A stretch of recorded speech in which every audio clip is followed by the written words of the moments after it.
Remember the 5th of November.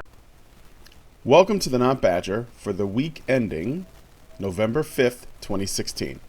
Here, thanks to our privileged straight cis men who are trying to work off the guilt from their crimes of historical and felony oppression, we have compiled a collection of funny, interesting, and hopefully useful clips from our most watched shows. Enjoy the spoils of their hard work. In Polecat Cast number 80, we talk about the news of the week, including Bill C-16, Spider Toe, the side effects of a new male birth control, and the petition to ban the red pill in Melbourne. The Red Pill, a documentary created by former feminist Cassie J, was successfully banned from being screened at Palace Cinemas in Australia last week via a Change.org petition created by one Susie Smith. As a result, a new venue has since been procured to screen the film, but now another Change.org petition is seeking to ban Cassie J herself from ever entering the continent nation. This new petition, created by Rachel Woods, states, "As a way to fight back, we must go to the source and make sure the MRA filmmaker Cassie J is banned from Australia. Don't be fooled by her appearance and demeanor. She's a wolf in sheep's clothing and is the latest in the line of MRAs such as Julian Blanc and Rush V, who have had their visas revoked by Peter Dutton, the Minister of Immigration. As per the usual, if you can't beat them, ban them." Frank Cho awarded Spider-Woman original art by Milo Manara for standing up to comic art brown shirts. Our comic artist Frank Cho, known for drawing buxom ladies in comics and for triggering comic book Puritans with his Spider-Woman parody illustrations, held a panel at a recent convention about art and women. In the final 10 minutes of this panel, comics legend Milo Manara came on stage to give Frank Cho a gift for his fight against pearl-clutching SJWs and fainting couch regressive feminists, an original Spider-Woman illustration made by Manara himself, and far more triggering than the original Manara image that began this entire outrage tsunami, really. It seems that Cho and Manara aren't going to be caving into the feminist censors anytime soon. And I, for one, applaud that. Let me show you guys the picture. This is what Milo Manara awarded. I'll zoom out a tiny bit, but I think you guys get the picture. Yeah, you might want to zoom out just in case we get flagged. Oh, shit. I'm way in there now. Great, now she's pregnant. Thanks a lot. This is the picture those that pixels are pornographic. You have to get rid of the. No, you can't have that. Nope. We've all been totally victimized by the pixels on the screen. I'm gonna have to go to counseling now. I think the picture just winked at me. I'm not sure, though. Here, I'm going to present to everyone so that I can see it. You can see that she clearly has pink eye. She's already and brown eye. Everyone. Oh, God. This makes apparently Spider Toe. This is Spider Toe, and it makes TLDR happy. He is fapping in the comment section right now. That's because it does whatever Spider Toe or does. is it just because we brought the citations? This is the real deal. But yeah, no. So that's basically it. I mean, it's a small thing that I thought I'd point out, but I love it because it shows that, you know, despite the fact that this is getting worse and worse, like Jason Scott Campbell came under fire recently. Jeff Scott. Jason Scott Campbell. No, Jeff Scott as well. Jeff Scott Campbell. No, it's Jeff Scott Campbell. Yes, I'm positive. Yes, absolutely. I thought it was all right. But we're talking about the same guy who did like Danger Girl and Danger Girl, Gen 13. Yeah. All right. Jeff Scott Campbell. Yes. Okay, cool. So so he came under fire recently as well, and this doesn't like it's going to let up anytime soon. So, but as long as people stand up to this shit, then, you know, this artistic freedom remains. In a new male birth control study, 320 men were injected with testosterone and progesterone. Although it was effective in lowering sperm count, negative side effects were high. News outlets like CBS framed the study as closing the gender gap in contraceptives, but claim that pharmaceutical companies aren't throwing enough money at the new treatments, clearly because they don't care about equality and it has nothing to do with side effects. Birth control treatments simply cannot function the same in women as in men. While women release 1 egg per month, men produce about 1,500 sperm per second. And where women have a natural fertility off switch in pregnancy, which female birth control mimics, men have no such natural trigger to indicate it's ever time to stop producing sperm. The injections play into the body's feedback loop as an indication testosterone is high and other hormones aren't released to stimulate sperm production. The side effects are the same as steroid injections: acne, mood changes, and weight gain. It is also not clear if the infertility effects are reversible long-term. The study found that injections were effective after 24 weeks with an efficacy stage of 56 weeks and about just as long to recover. However, the study was terminated early following the recommendation of External Safety Review Committee. So guys, buckle yourselves into your seats because this summary took me 2 pages, but there's a lot of important info that you gotta put your reading glasses on, open your listening ears. You know what to do. So anyways, viewers of Honey Badger Radio should know who Professor Jordan Peterson is, right? He teaches at the University of Toronto. He's come under fire recently for his refusal to use gender-neutral pronouns. The instigation of the controversy surrounding Professor Peterson came from a YouTube video he made on his channel, where he addresses a piece of legislation making its way into Canadian Parliament right now. The legislation, titled Bill C-16, seeks to, quote, amend the Canadian Human Rights Act to add gender identity and gender expression to the list of prohibited grounds of discrimination. Now, that sounds all well and good, right? Until Professor Peterson decided to review the bill in his video. He noted that the law seems to legislate political correctness along with its protections for gender identity and expression. As stated before, this political correctness could create a battleground over the issue of pronouns, leading potentially to the arrest of nonconformists, including Professor Peterson. Well, arrest might be a little bit extreme, but likely he would lose his job. When discussing the issue on an open panel called The Agenda with Steve Paikin, which is a news show up in Canada, named Kyle Kirkup decided to give his 2 cents on the matter. Kirkup is a law professor at the University of Ottawa with several credentials, so his take on the legislation should have some legitimacy, right? C-16 is a very basic document that is meant to protect gender identity and gender expression, and that bills like this are common in quote-unquote Canadian jurisprudence. He determines that the legislation says nothing specific in regards to pronouns and that the pronoun issue is a red herring. Apparently, the legislation tackles basic questions like, are you required to undergo surgery in order to have an identity document that properly captures who you are as a person, discrimination by police, discrimination in the workplace, etc. However, when asked directly by the moderator what would happen if a trans person were to claim discrimination on the basis that their pronouns weren't being recognized, Kirkup said that he hasn't come across any cases in regards to that issue, and that employers should still try to manipulate their language to keep the peace and try to encourage their employees to do the same thing as well. So nothing got solved, to put it in short terms. In contrast, Peterson has determined that the aims of the new law seem to be guided by resentment. That's his own word. He notes the wording of certain modifications within the bill. Some are vague enough where people could lose their job over the issue of pronouns. For example, modification of Section 2 of the Canadian Human Rights Act says the following: to the principle that all individuals should have an opportunity equal with other individuals to make for themselves the lives that they are able and wish to have, and to have their needs accommodated consistent with their duties and obligations as members of society. Professor Peterson also notes that the abundance of quote-unquote social justice warrior types within the Ontario Provincial Parliament who are deliberating Bill C-16. Now, he is right to assume that there are social justice warriors in the Canadian Parliament, considering the existence of another bill titled Bill 28. Now, this bill, in case you guys didn't know, seeks to remove the words mother and father from Ontario law and replace it with parent or birth parent, insert grown here. On top of this, he notes the wording that the Canadian Human Rights Tribunal uses for gender identity and expression, which seems to ignore how biological sex informs gender in favor of a proposition that you can be, quote, a woman, a man, both, neither, or anywhere along the gender spectrum. By his interpretation, Canadian Parliament might be embracing the notion that if your gender identity lines up with your biological sex in a traditional way, like it does for 90% of the population, that is a, quote, free-floating cultural construct. And he's right to believe that because, according to the Ontario Human Rights Commission, the code does not define the grounds of gender identity, gender expression, or sex. Instead, the understanding of these and other related terms and the implications for the code and OHRC policies is evolving from tribunal and court decisions, social science research, as well as self-identity in common everyday use. On top of this, the OHRC's definition for gender expression is as follows, quote, behavior and outward appearance such as dress, hair, makeup, body language, and voice. A person's chosen name and pronoun are also common ways of expressing gender. Now, despite the professional opinions given by Professor Peterson and Kyle Kirkup, the issue has not finished deliberation. Bill C-16 is still a matter of rigorous debate when all the aforementioned pieces of information are taken into account, as well as other pieces of information that were omitted from this summary for time. I identify as a fucking asshole. My pronouns are here's a sandwich, here's a beer, and here's the remote.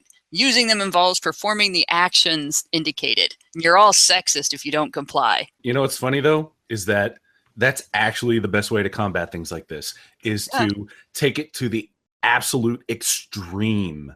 Make sure that when somebody calls you out on it, you fucking use their own shit against them. You take this law, you take this rule, you take whatever it is, and you just push it back in their face tenfold. And you're like, and then they're like, oh my God, what have we done? It's like, we have to respect their pronouns too. This isn't what we wanted. You know, so fuck it. Yeah, fuck it. Let it go through and let people have a field day with it. It'll be glorious because, you know, once the internet gets a hold of it, they're going to fucking just go fucking batshit with it. And it's going to be fucking insane. Oh man, I love it. I can't wait. I hope it does, because it just shows how fucking stupid this kind of stuff is. This is glorious. The potential for this is amazing. I can't wait.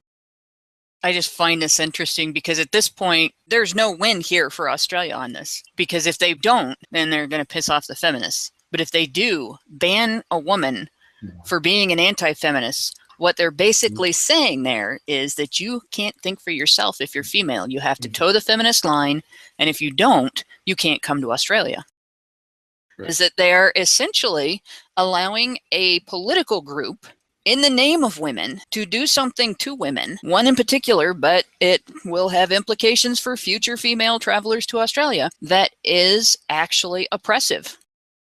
So when I heard that they were doing it and I looked at it, I was excited at first because I think, oh man, you know, I want there to be a male birth control option that is valid and useful to men and maybe affordable and all this. But then I saw the way they were going about it and it made me wonder, like, this doesn't sound good because it's messing with male testosterone levels. And granted, you know, if the female birth control pill was having a lot of weird effects with their makeup, I mean, I'm for, you know, that discussion still going on too, because I think that once you get into that, you know, it could be risky. And yeah, when I heard it was supposed to lower the sperm counts, like to a drastic level, I thought two things went through my head. One was, can you get them back? Is this going to be like, you know, a really long-term thing? Because if you're a guy and you want to have kids, we have a lot of medical problems, especially in, you know, later in life for men, depending on their diet and exercise levels and stuff, where they could, you know, lose their soldiers or even just something that they inherent. So there's that. And then there's the other side of it is, you know, what if you can get them back, but you got to wait like an extended period before you build it back up? I don't know, you know?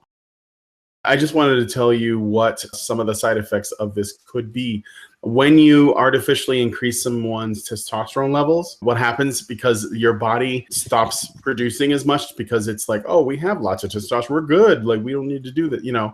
Your balls start to shrink, and that's actually why your sperm count goes down. And there's a chance that if you do this too much, and this is basically because essentially what they're doing is they're giving you steroids. Well, is essentially what's happening. There's another thing. There's been some discussion, and there's the first study that was always cited on this turned out to be not really good to cite. The sample was one guy, and the methodology was very bad. But there's been other studies since that indicate that having your testosterone level abnormally high can have implications for your heart. If this does become political, feminism is going to eat itself over this, because half of feminists are already on board with the idea that this will take the pressure off of women. It's like one of the big complaints that feminists make when you start talking about paternal surrender. One of the big complaints that feminists make is that every form of birth control that women can use has a price, basically, and not just a financial one. And there's, to a degree, that's true. Like, I've been on birth control pills. It's not necessarily great. I've had the shot. It's not necessarily always great either. Although, to be honest, it didn't hit me all that hard. And I have seen it hit other women harder. It does have side effects. The hormonal stuff that is used for women has side effects. And you can be sensitive to spermicide. You can be sensitive to latex. You can be, so all the different things that women can use, that's one of their complaints. So there are feminists out there that are like, yeah, we want to see a male pill. We want to see a male shot. There are feminists that want to see male shot for other reasons, but there are feminists that want to see male birth control. And then there are other feminists that are like, no, this is our domain. They're going to take it away from us. They're going to take the decision, the control away from us. So I think if this does become political, even though I generally don't like working with feminists, I think that it would be very strategic and wise for the men's rights movement to foster the pro-birth control attitude in the pro-male birth control end of feminism. Because frankly, in that fight, every ally we can get is going to be helpful. thin-skinned, special snowflake social justice types would have absolutely crucified Betty Page. And she's an icon. She is a feminist body positivity icon today. She's an icon to feminists for sexual freedom. She's an icon to feminists for being as a woman, being free to control what you do with your body. She's an icon for all kinds of things like that because she didn't follow the standards of the day.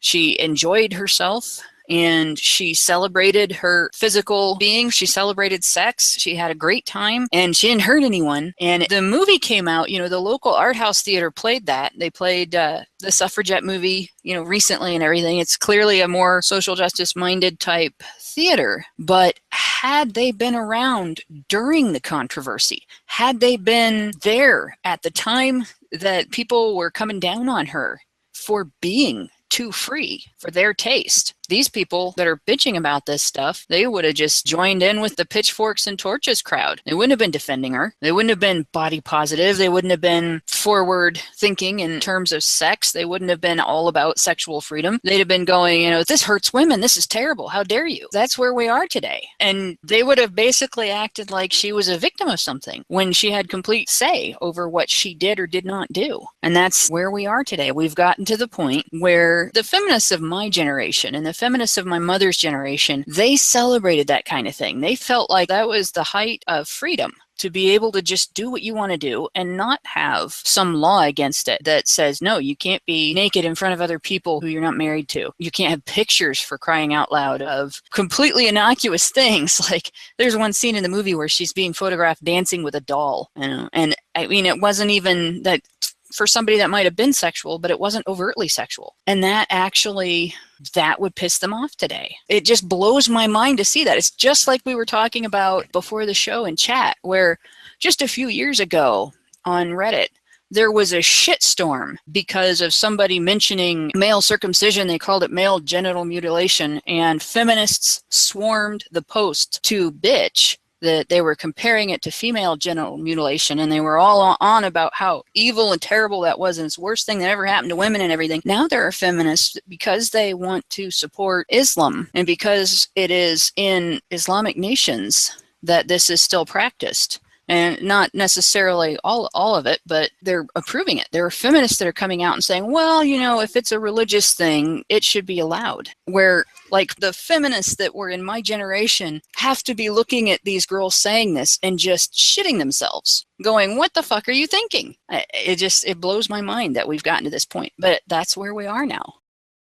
I believe the thing that's the most shocking about that, for those of you who didn't watch the interview with Mr. Peterson on The Agenda with Steve Paikin, you can probably go watch the highlights of that on Sargon of Akkad's channel. He actually did a video on it called A Hero of Free Speech. During that interview, like I said, the guy's name was Kyle Kirkup, who was a lawyer, a professor of law at the University of Ottawa. The fact that he decided to sort of dodge the question right out the bat, where the whole point of the talk was to see if things would get to a point where not calling somebody by their preferred pronouns would be criminalized. It's like, well, Bill C-16 is just very basic. It's something that we've been doing forever in Canada. And then when moderator said, yeah, but what if this happened where somebody tried to claim discrimination because they weren't using their preferred pronouns? He's like, well, they should just try and do it anyways, where they should just try and manipulate their language. God bless Professor Peterson. If you ever watch this stuff where he actually has been interviewed, the man is a stone cold face hard ass. Honestly, I would be scared as hell to ever play poker with him. Oh, no. That dude is the shit. He's the shit. And just imagining just the kind of rage that must have been going through his mind during that interview, where it was just because he refuses to change his parlance. I would have lost my shit on the guy that he was talking to, the guy who said there's no such thing as biological sex. But yeah, that was just my main takeaway. Does anybody else want to talk? Somebody actually said that, Max. There's no such thing as biological sex. Yeah, there's on that interview, one of the people that they had on was a professor of trans studies, no joke, at the University of Toronto. And no joke, the first sentence that he said was, I don't believe there's such a thing as biological sex. And he said it at exact same tone. That's the guy. He sounds like Mr. You know what? If they decide that there is no such thing as biological sex, that eliminates trans everything. There you go. Because the definition of being transgender is when your gender doesn't match your biological sex. If there is no biological sex, then you can't be trans.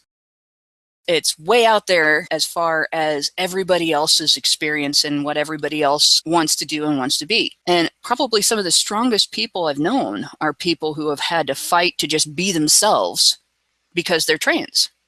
And I think this really minimizes that. This is kind of spitting in the face of that strength. It makes this idea that misgendering somebody whose pronouns you haven't even told yet, especially, is going to kill them.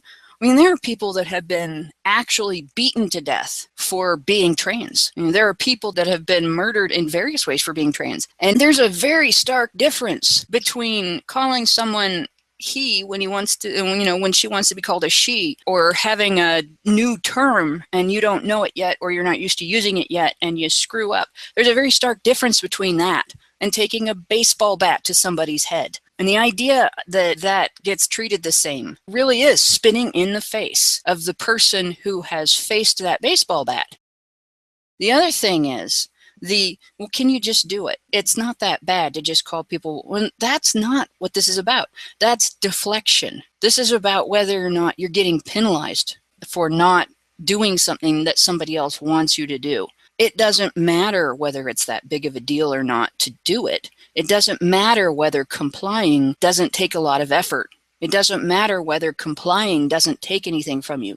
It matters if somebody comes along and says failure to comply is going to result in a fine that you can't afford, or jail time, or loss of your job, or some other penalty. That matters. And that is what this law is about. On Rant Circle number 72, Bunny Blackwell, Teal Deer, Allison, and myself examine more robust feminist theories, this one being the idea that sperm banks are sexist. You know, when you look at these and they put out their synopsis, it's almost like the I can already tell that the way this is, the order in which this is written is probably also the order in which this was thought through. So it's like, okay, we have our conclusion. We know that the synopsis is the truth. Now we're going to put together all the stuff that supports this idea. So, oh God. Okay, that's. Go ahead, Bunny. Oh, I was just going to say that's what happens when you remove null hypothesis.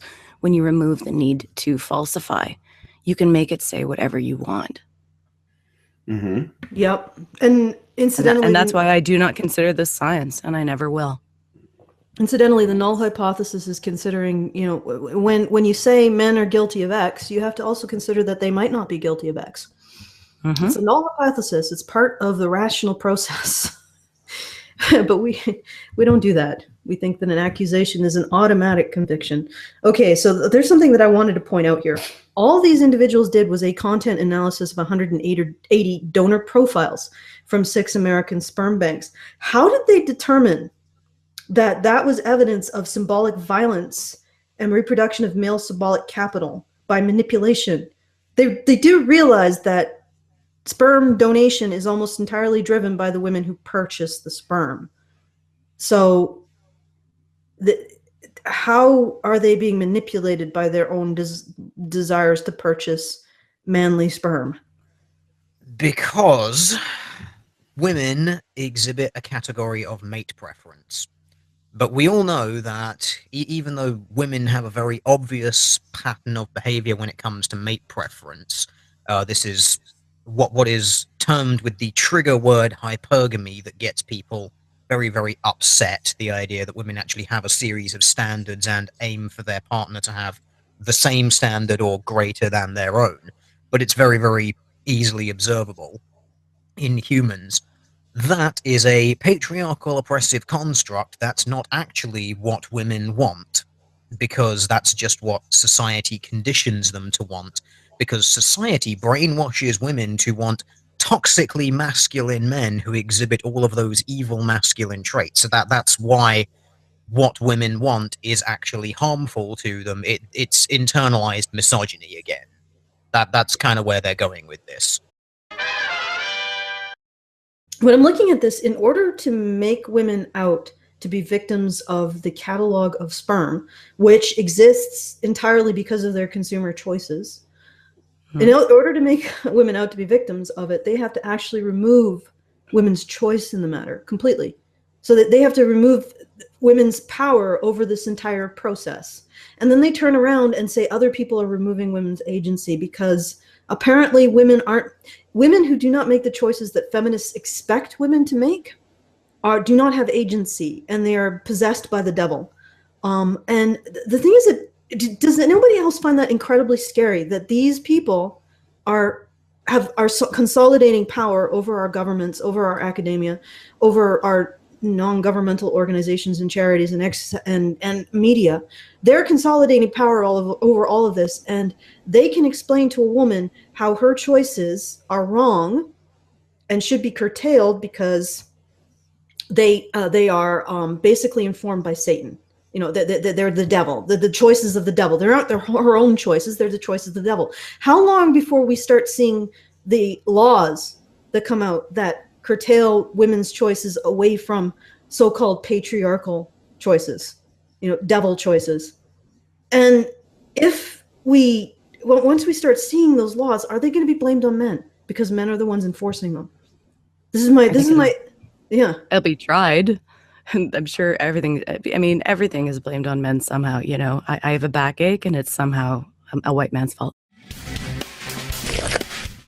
Gullible? This is really like, I don't know. I don't know. But women are the victims. Women are the victims. This whole study is based on women being gullible and being gulled by the sperm bank industry. Of course, gullible has to be on there. Women are just being brainwashed and led like lambs to the white squishy cup slaughter. I don't know.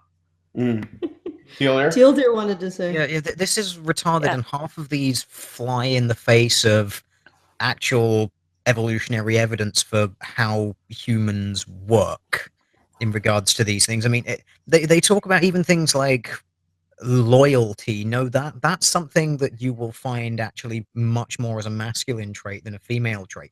I mean, even considering shots fired. Well, no, even we have evolutionary evidence for that as well. Oh no, I agree with you. I'm just saying like, it's so rare to hear it. Yeah, but I mean, taking it from the evolutionary standpoint thing, we know that sperm competition exists in men. It's a thing. Half of your sperm is junk sperm that's basically just there to latch on to other men's sperm. Why would that be something that's very, very dominant in human males, unless men who had that were more successful at passing on their genes? Why would that matter? Oh, because historically women were probably fucking more than one guy. Probably behind the back of their current partner or out in the open. We don't really know, but that's not necessarily a trait of absolute loyalty then. So what we have genetic evidence that this is not a thing. Eager to soothe feelings and sensitive to the needs of others. And again, this is partially true because there is evidence that humans are more like a serial monogamy thing than a straight-out orgy species. We know this because size of female clitoris compared to body mass, it's nothing like that of, say, a bonobo. But going on to this, it's like, no, in order to sort of take this serial monogamy thing or this cheating competitive breeding stance, you have to have a degree of sociopathy and not caring about your partner as much.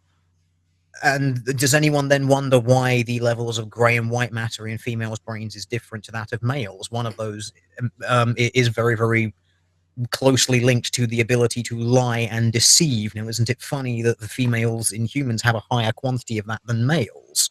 Because they have to, historically, it was advantageous to that.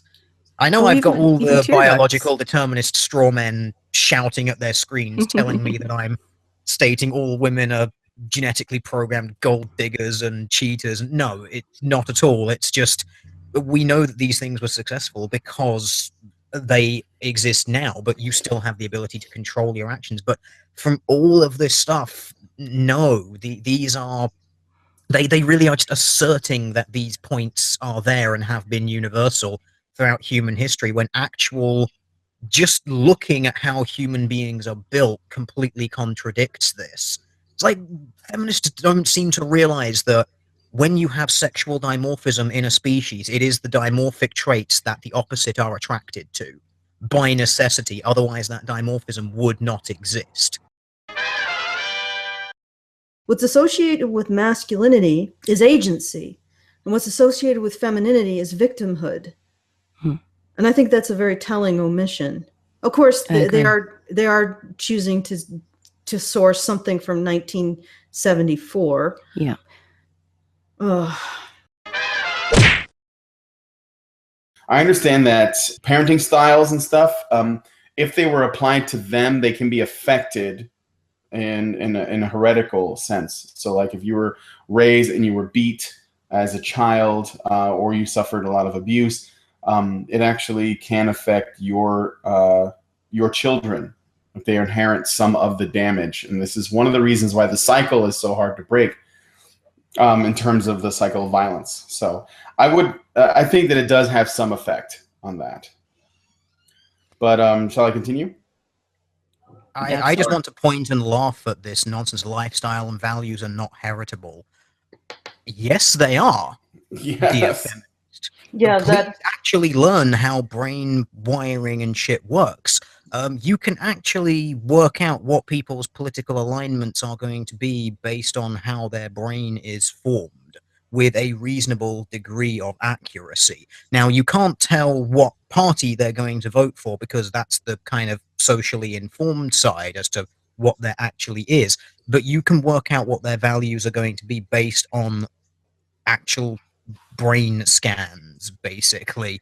You know, liberal brains and Republican brains, for instance, are actually very obviously wired differently. You know, this is why I laugh when liberals come out and they point at the fact that generally people on the right side have a larger sort of basically emotional center of their brain, and they're like, oh, the right-wing people acting on emotion. Tell me I'm surprised, sort of holier than thou bullshit. It's like, yeah, you do realize that what that actually proves is they have a larger capacity for emotion, but they also have a better means of managing it as well, which is why it's the liberals who do the flip out fucking chimp outs when things don't go their fucking way. Why do you think the right-wing stereotype is straight-laced with a stick up their ass kind of attitude? Because that center then gives them a greater ability to hold back emotions as well, you know, to process them. You can tell this from how brains are. This idea that lifestyle and values aren't heritable, it's absurd. Completely and utterly. You're wrong.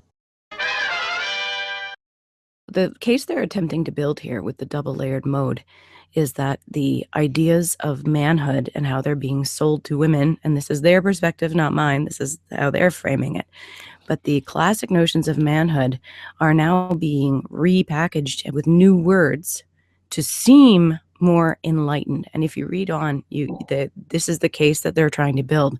They're essentially trying to say that you can put lipstick on a pig and it's still a pig. But they're working from the wrong end of it. That's my perspective, because again, there's this underpinning of these classic notions of masculinity are wrong or bad, and women should not be seeking them out. And that's where I think they're going. But that is definitely the case they're trying to build. This is the same shit, different day. DI, I guess that's donor insemination, has the potential to break patriarchal bonds and free women to gain control of their own reproductive capacities, because it enables women to achieve pregnancy with the minimal male involvement. Holy shit. These people are bigots. Like, that's just really fucking ugly. Free your own reproductive capabilities. So if we said, oh yeah, well, the womb allows men to free themselves from women and create a utopia without them. That's what I was saying about how this is such a hornet's nest for feminism, because it's the one area you can't get away from needing men, and that's why it pisses them off so much. And they're trying to somehow make it so we don't need no man, but you still do. And there's, I think, the cognitive dissonance, even just in terms of biology, makes people crazy. And the other thing is, I think what the problem is that the real problem in all of this particular article is that women don't make sperm. Men still make sperm. Exactly. They want to create a bank of as womanly sperm as possible, not manly sperm. They want womanly sperm, but it's really hard to get that because and there's a line in the study that says that men are still controlling sperm banks. Yeah, I don't know about the ratio of who's running it, but I can tell you sperm banks are businesses and they're run on demand. So who is really controlling it? Is it the consumers who are paying? Because if they only offered the sperm of like homeless people, they would go out of business. Yeah, they offer the sperm that people will pay money for. Exactly, but apparently men are the ones running the process. Oh, yeah, well, the thing is, here's where the feminist reductive sex role comes in. This entire paper has to completely excise all acknowledgement or recognition that women have agency in this process in order to maintain the feminist vision of woman as perfect victim. This is what this is doing. And then they turn around and say, oh my God, you're the ones with gender roles. Okay, all right, fair enough, all right. We're the ones with a problem.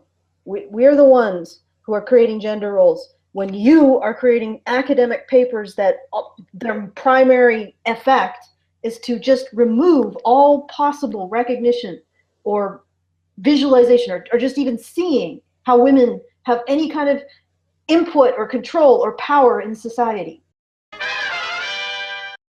I would challenge these people to explain to me why they are criticizing others for reinforcing gender roles when they're the ones assuming that women are choosing highly educated men and being highly educated is a sign of masculinity and not a sign of an equal intelligence. And that is what I would challenge here. Why is looking for traits of success, power, competence, health? Why are they reinforcing that these are reinforcing traditional ideas of masculinity? Why are they not reframing it as a woman, such as a woman like myself? You know, I have a pretty healthy self-esteem, I'm not going to lie. And I want an equal. Even if I'm just turkey basting, I want my child to have equal complementary traits. So why would I go for anything less than how I view my own? Like, why would I go for anything less than how I view myself? And that's why studies like this are such utter and complete toilet paper worthy crap, because they are reinforcing the very things that they are accusing us being the everything is a patriarchy people, of reinforcing. How about we do a paper on women who profess to choose these traits because they want an equal, they want somebody whose genes will complement their own because they view themselves as pretty fucking awesome. Yeah, and right? I mean, like, let's not pretend like hypergamy is not a thing. Even if you're just gonna turkey base, okay, you're gonna want to try and get the most out of it, the most bang for your buck, as it were. But you're not even getting a bang. Pun intended. So I was just gonna say pun not intended. even getting a bang out of it. So you may as well get all the other stuff. Can I point something out? The donor children are going to want to look for something that they can hang their hat on, because they can't hang their hat on their father being a nurturing father, because they don't have that. Bingo. And so, you know, their father having done great deeds or doing cool things or being really smart is all they can hang their hat on. Most feminist critique acknowledges that sperm banks operate as cultural gatekeepers and expropriate women's basic dignity and freedom of mind. What? What is their problem? Why are people not getting more offended at this shit?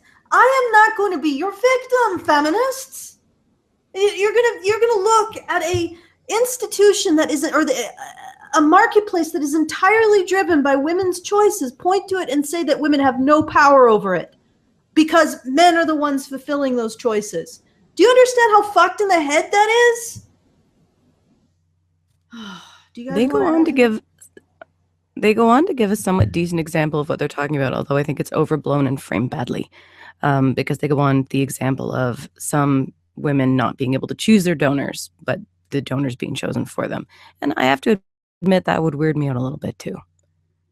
But I think it's a stretch to say that means that sperm banks are therefore all cultural gatekeepers to expropriate women's basic dignity and freedom of mind. Frankly, if you're going to a sperm bank, are you really worried about dignity? That's just my 2 cents. It may just Like, wow, you've made a choice, you know. You may jar the reader to learn that, for example, Scandinavian fertility clinics adopt a doctor-dominated model. A paternalistic attitude is shown towards the patient, reflected by the most basic act where the doctors choose the biological donor to match the social father, thus act as stand-in dads. I assume that only occurs when you're dealing with a heterosexual couple, and so this is only one particular case, and I'm sure that the women can opt out of it if they don't want it. When men set up an entire institution to give women what they want, that is men oppressing women and objectifying them. They are servants to the man slime. Yep. Okay, fine, women. You know what? Just go out and get it all by yourself. Then go out and pump it out the old-fashioned way. What? Tap that well. Oh dear. Bitches. You know what? Oh, I don't think I can even. you can't even. How is this How did we come to this? How did we come to this point? But this isn't new. This is what I'm saying. This is over and over again. It's been reinforced that anything to do with something positive a man could possibly do for a woman will get flipped into him controlling her by her own desires. And it's total. This is the go-to, because you can't prove it right. You can't prove it wrong. You just, by you giving me what I want, you're actually making me weaker. Did you know that? Isn't that amazing? By you giving me what I want, you're actually oppressing me. What you'd have to look at is the choices that women make when they know, and whether or not they choose masculine. And if, you know what, nothing that she does proves her premise. I don't even know fucking how this fucking got through peer review, because nothing here proves what she's saying. She's just analyzing these. Does she actually look at what the women choose? Okay, women control the purchase of the sperm. They control the consumption of the sperm. They control the consumer dollars in this particular marketplace. And the only thing that these men care about is getting those consumer dollars. You realize the only thing they're going to care about then is satisfying their customers. Okay? That making sure that their customers get as much, pay more. They get what they want, so they pay more. And so simultaneously with saying that the only motivation that these guys have is profit, which means that all they're going to do is serve their customer the best of their ability or cheat them somehow. She is also saying that their primary motive is not profit. It is to perpetuate patriarchal conspiracy or patriarchal norms of blah, blah, blah, blah, blah, and subjugate women. So which is it? Is their primary motive profit, or their primary motive some sort of sinister, satanic, symbolic violence against women? It's both of those things. Both. Yeah, well, we know that the free market oppresses women. Yes, the free market That's oppresses what I women. was saying earlier. Because when men women are better given at the it. choice to pay for it, then that's disadvantaging them because they have to pay. Or some sort of shit. We need to seize the means of reproduction from the bourgeoisie's balls. From the balls of the bourgeoisie. Oh my god, the balls-wagee.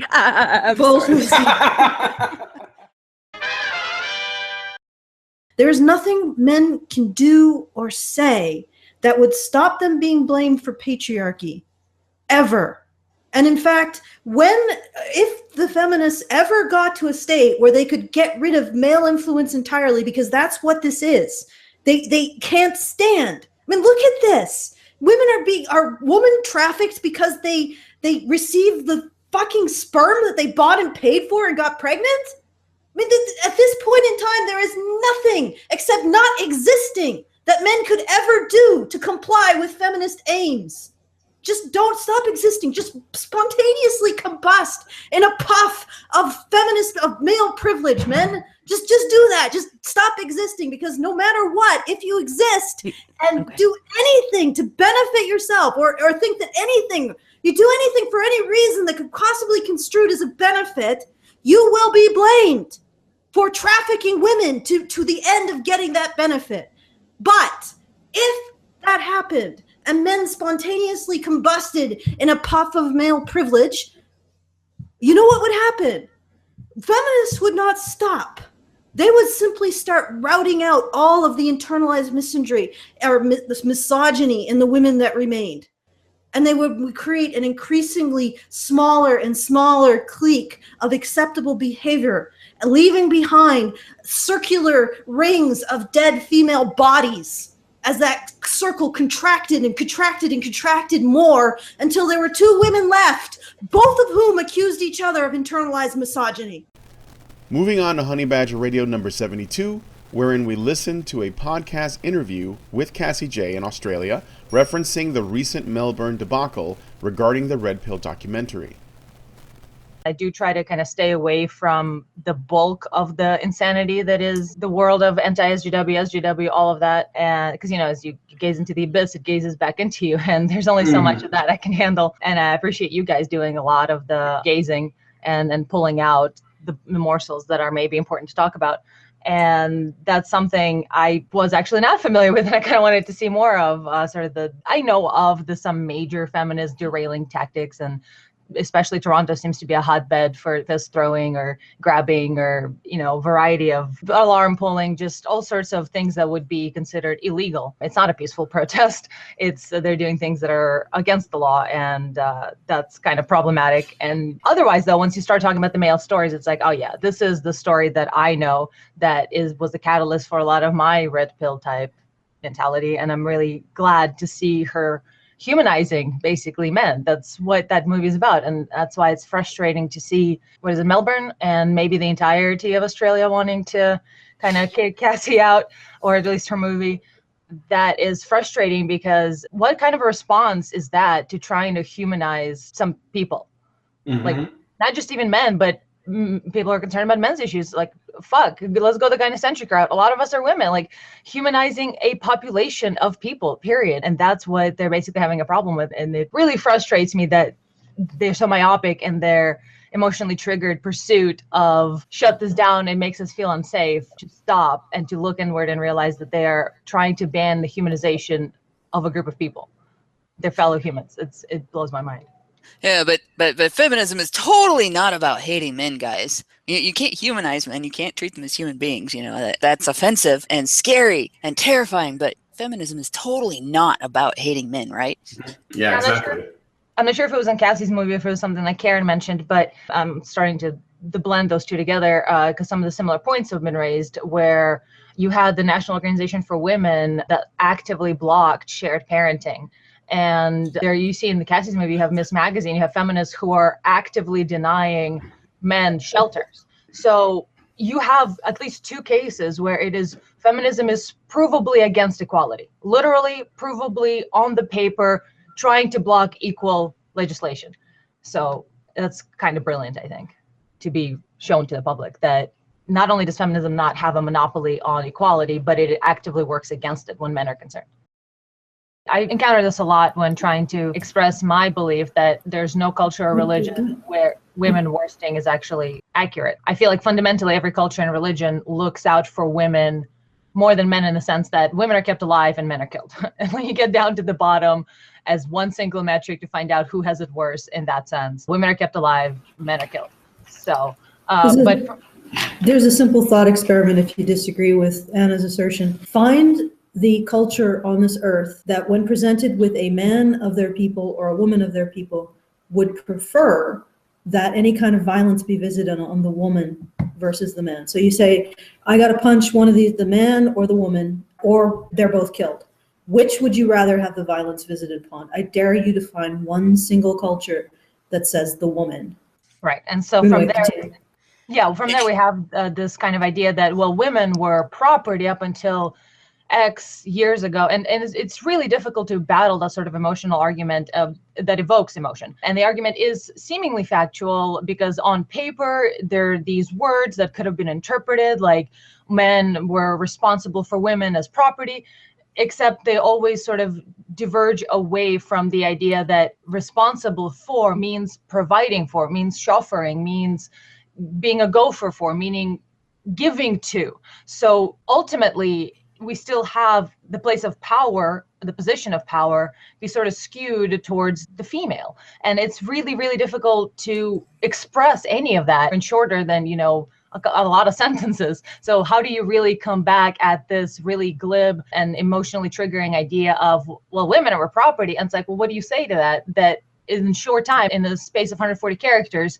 can disabuse them of the notion that they are seeing things skewed just because you have a man acting out a violent act, for instance, that a woman sort of pushed him towards, and not in a sense towards her, but like you have the people who enforce the modesty laws and rules and things like that, that actually women sort of bully each other into, and they sort of uphold this idea that, well, you have to be a proper lady and you have to do this. A lot of that comes from the mothers, the grandmothers. And then you have the men enforcing it, same as with laws. You have women who posit the laws that they want, and then the men are the ones left enforcing them. So you see the active man doing the enforcing, and you're like, oh, well, clearly he has all the power, but you're ignoring the power behind the throne, the desire. Basically, when you have someone driving in a car, in a taxi cab, and you're like, oh, look, the driver, he has all the control. He's just deciding what roads to take, and look at that. He's just treating the passenger like property, except the passenger tells him where to go. The passenger's ultimately in control of a taxi cab. They're the ones that determine the final destination. So it's frustrating to me to hear arguments like that, because you really can't fight them in 140 characters, and that's the only time you have. This is something that people have a rough time measuring, because anytime there is violence against a woman, they see it bigger than they see violence against men. So they'll discount tons of violence against men to say this violence against women is proof that this culture is more violent towards women. You could have 1,000 men die and 1 woman die, and because the 1 woman died, that's the violence. Instead of, well, violence is hitting both sexes, but it's hitting a larger number of men. And one of the measures that hardly ever gets mentioned is that a lot of these cultures actually have death penalty punishments that are far beyond anything that we would do. Like in the United States, we would consider these, and do consider these, to be cruel and unusual punishments. And some of them are reserved almost strictly for men, and a very few of them are reserved strictly for men. Like, their crucifixion is still practiced in some countries. Actually putting somebody physically on a cross and putting them out in the elements to die. And I don't know if they pierce them to attach them to the cross. It looks like they're getting tied to it. But I've seen news stories that have been passed around about this, and I haven't seen a single one involving a female. It's male apostates that are getting crucified. And it seems that this is a punishment reserved specifically for men. And it's not to say that nothing bad happens to women who are apostates. It's very clear that there's also cruel and unusual punishment that is meted out to them as well. But this is a situation where it overshadows what happens to men because of the degree of caring that we have for women. And the fact that people will mention these cultures and will bristle at discussion of what happens to men in these cultures and treat discussion of male suffering in these cultures as an attack on women, just further demonstration that, like, even among people who are aware of gynocentrism, even among people who can look at our own culture and say, well, this is a problem, we still have a degree of gynocentrism. Point in my film of that domestic violence chapter is talking about the dismissiveness of male victims. And, as far as the severity of abuse, women do have a higher rate of being more severely harmed by a male counterpart. But you don't raise that point in the film. Well, I don't think the oppression Olympics is what I was trying to say with this film about who has it worse. I think the point of this film is that men have issues too that are being laughed at and mocked and dismissed. And it wasn't about trying to say who has it worse. Okay, Sherry, you have her name in there. Yeah, and I mean, that's a good way to sort of handle that. But I think a better way, but also a more difficult way, because we have a long way to go towards it, is to understand something. Just because something is acute versus, chronic doesn't make it worse.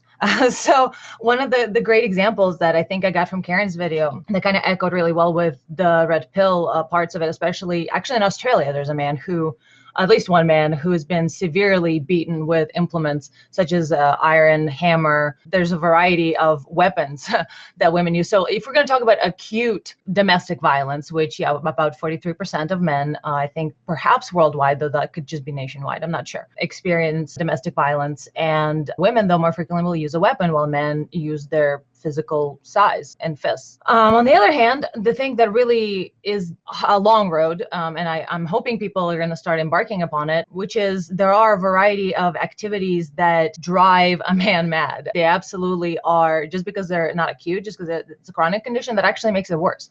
And so you frequently have something Karen was mentioning in the recent video, I think possibly a response to one of the three parts the response to this red pill, what is it, Dirty Sexy Monogamy, whatever podcast that went and saw the red pill. Yeah. So Karen's response to that, which talks about a lack of shelters in the United States and Canada, basically North America, for men who are experiencing domestic abuse. And this could be through women using weapons. This could be through women using the cops, calling the cops every day over, tiny infractions. And the law is so skewed towards women when it comes to domestic violence and domestic abuse that the man will be taken to prison if she breaks a pinky, or jail, not prison. That's a separate issue, but they could be taken to prison too. And of course, once you have any kind of record, if she threatens to leave and have the kids with her, you can't dream of any kind of custody. So it is just a variety of complicated, lifelong, deeply wounding and traumatizing issues that is not an acute beat up, And so men basically end up facing a chronic situation over and over and over, and because they don't have anywhere to escape, such as a shelter or a place that, actually cares about men and their issues, they end up snapping and killing the bitch. So what do you do there? Clearly, it is egregious violence. It is a woman who has died at the hands of a man. But on the other hand, if there were resources, maybe he wouldn't fucking lose his goddamn mind in the process. You didn't ask your main character, Paul Elan, to explain some of his previous statements. It seemed really concerning, like the statement he made, should I be called to sit on a jury for a rape trial, I vow publicly to vote not guilty, even in the face of overwhelming evidence that the charges are true. Why didn't you get him to explain this or challenge him about this statement? Because I know the answer to his statement, and it's has a lot of validity to what he's saying, which is his point is that the court systems systematically discriminate against men in favor of women. And so he wrote a shocking quote in his article that if you read the entire article, you'll understand the intent of what he's saying. But my 2-hour-long film, which is already stretching it for the length of a documentary film, explores a lot of different topics. And I didn't choose to make the entire film about cherry picking quotes from men's rights activists online and then ultimately proving what their intent was behind the quote.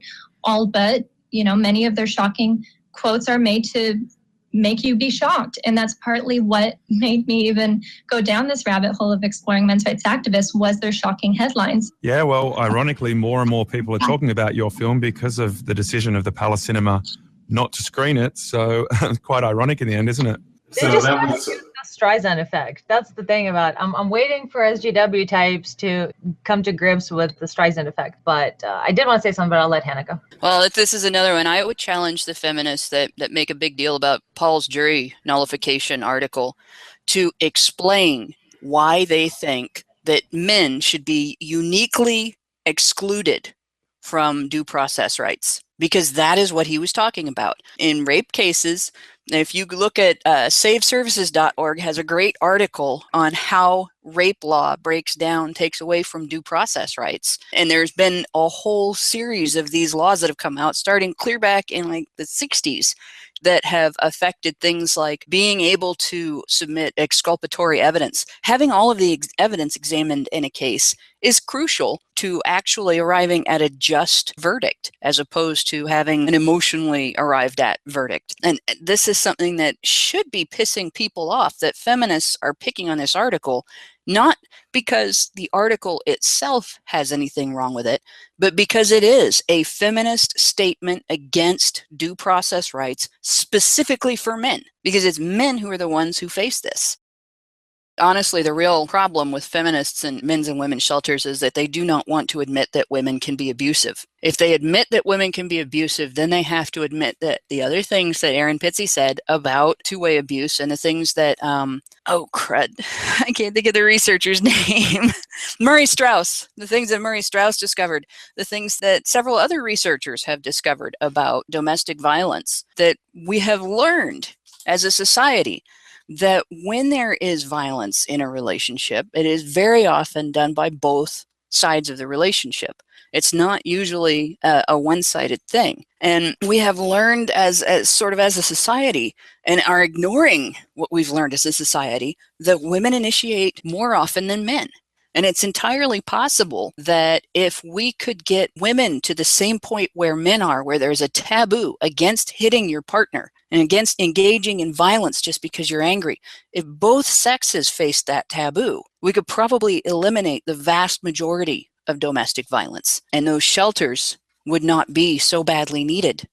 None of them, would be so badly needed. It would be much more rare, and there would be much less drain on their resources. But then they wouldn't be able to capitalize on it for, jobs for people who have women's studies degrees and gender studies degrees. Michael Sattler. He's from the University of Western Sydney. He's a lecturer in criminology, and his work focuses on gender violence and culture. Now, Michael, what do you make of the message of the Red Pill movie?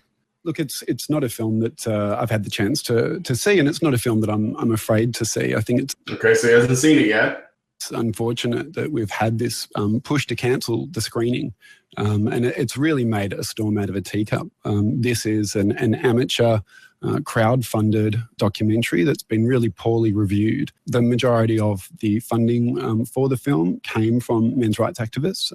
Okay, stop you right there.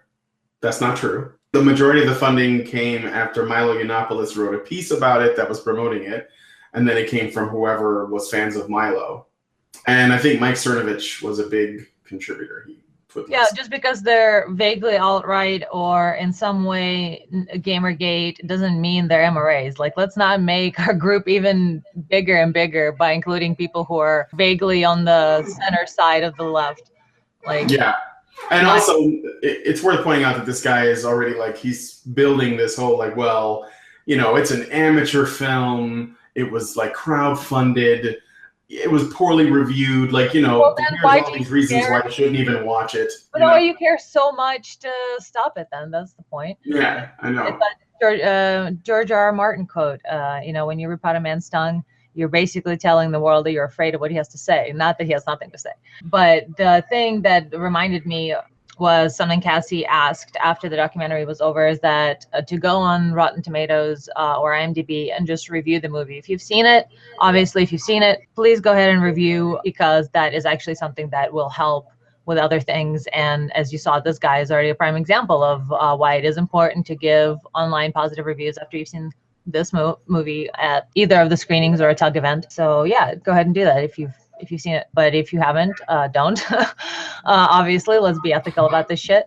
And you can wait until you get the DVD and all that to leave your review.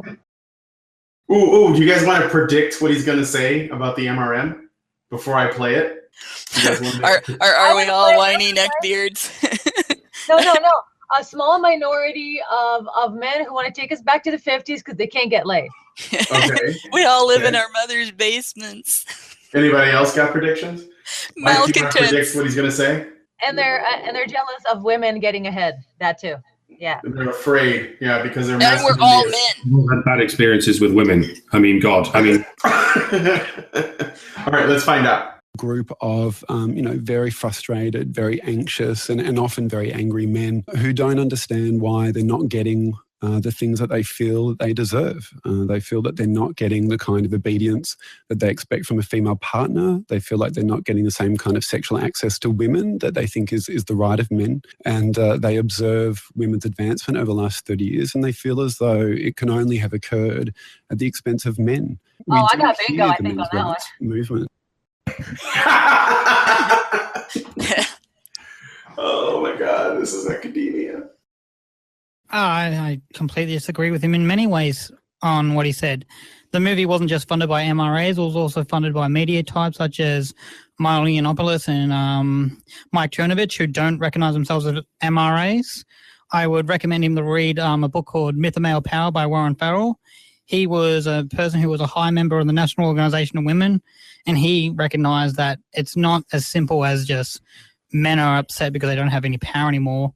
It's a far more complicated issue, and men aren't this perceived power thing where we're just sad that we're losing power now. It's a much more complicated issue than that. Well, look, I think that's a ridiculous statement, David. I mean, you've just cited 3 very well-recognised men's rights activists who are very prominent in the movement and who receive significant support.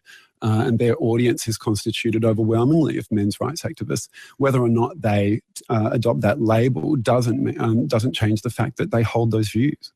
All right, so What? Professor, yes, he did. What shenanigery is this? This is insanity.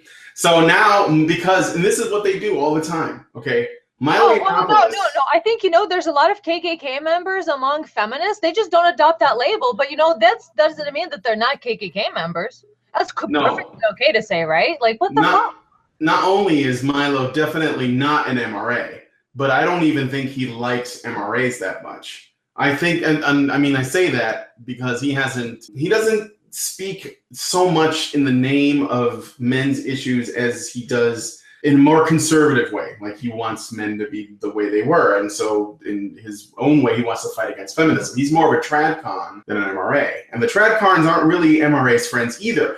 Milo was an immense help to Cassie J's film, but it's important to note that I think the reason why is because he was more interested in her freedom of speech than he was the issues themselves, even though he went and watched it. And he probably got a takeaway, but I remember at a point where he was on Joe Rogan, I think, and he was talking shit about MRAs. He was talking about how he's in favor of circumcision and other issues. So Milo's not an MRA at all. He just cares about freedom of speech. And he also likes to give the finger to feminists at every opportunity. And that's what he did with the Cassie J thing.